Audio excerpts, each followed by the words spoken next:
लक्ष्मण समारी के आया मोरे गलिया दुश्मन बाण चलाई है लक्ष्मण समारी के आया मोरे गलिया दुश्मन बाण चलाई है सोने की थाली में जेवन परोसे सोने की थाली में जेवन परोसे जेवन समारी के जया मोरे गलिया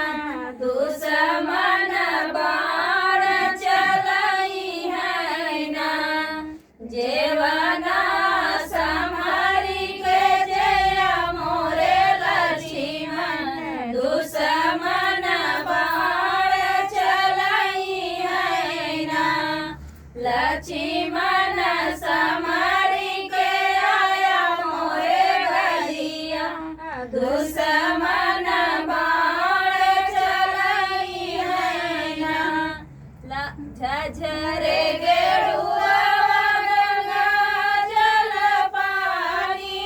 झझरे गेरुआ गंगा जल पानी गेरुआ समारी के घोटा मोरे लक्ष्मण दुश्मन बाण चलाई है ना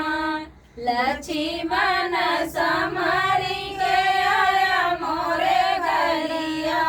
दुश्मन बाण चलाई है ना लाचिलवांगी के वीर जोराए लाचिलवांगी के वीर जोराए वीरवा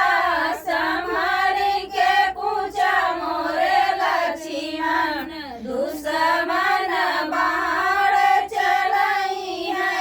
ना लक्ष्मण समारी के आया मोरे गलिया